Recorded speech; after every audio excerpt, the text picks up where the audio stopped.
Hi, I'm Gina Amato. This is my first video of my midterm project. I have had the worst time trying to get this to work, so hopefully it works this time. I will be talking primarily about issues raised in Dean Spade's article on mutilating gender. So, when a trans person goes to a doctor, whether it be for hormones, plastic surgery, or sexual reassignment surgery, they often are pressured to fit into the tragic trans narrative. That is, that they have been trapped in the wrong body their entire lives, and the only way to fix it and effectively save themselves from a life of living lie is to get multiple invasive surgeries and hormone treatments. While there are certainly people that feel this way, and I don't mean to discount their experience at all, it's very dangerous to generalize a community's experience and to paint it with such a broad brush. There's a case brought up in the article of a woman named Agnes in the late 50s who posed as an intersex individual. Uh, and she did this by taking estrogen pills from her mother when she was 12 years old onwards.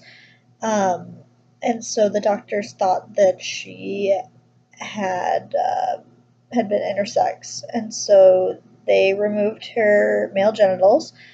And if one does not have the foresight to deceive doctors as Agnes did, which to lie to doctors about medical conditions could easily end up disastrous, so it's not recommended.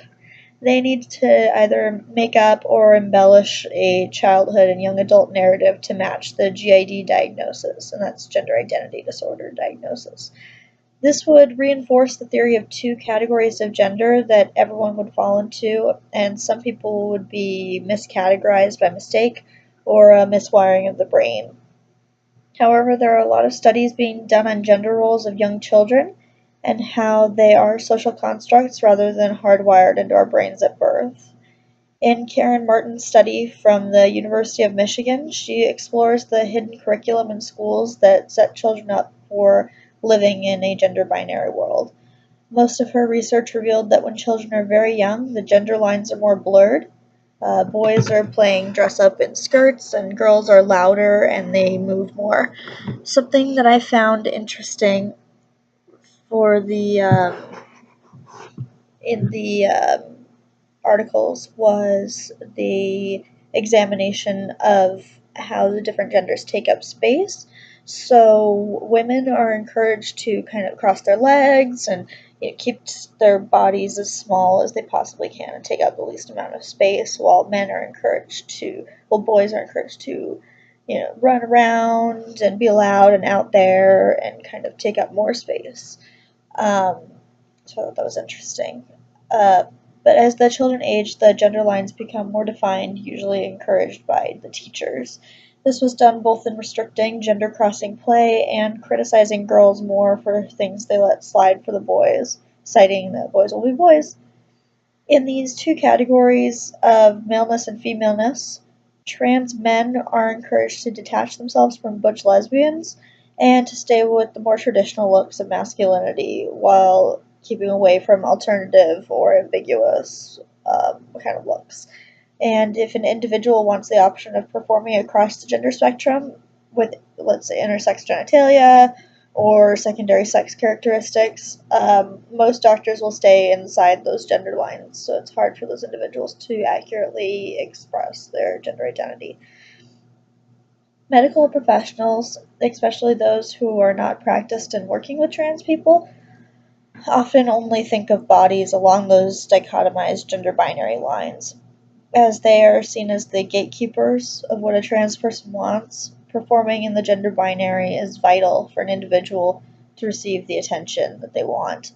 Similar to cis women's abortion rights, um, they often need to be seen along the lines of a sob story about how the woman cannot raise a child under circumstances, or the pregnancy would be harmful to her health, instead of the simple fact that she does not want to continue the pregnancy.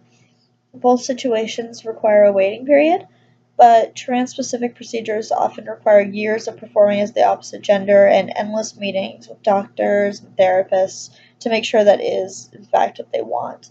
There was an example given in the article uh, of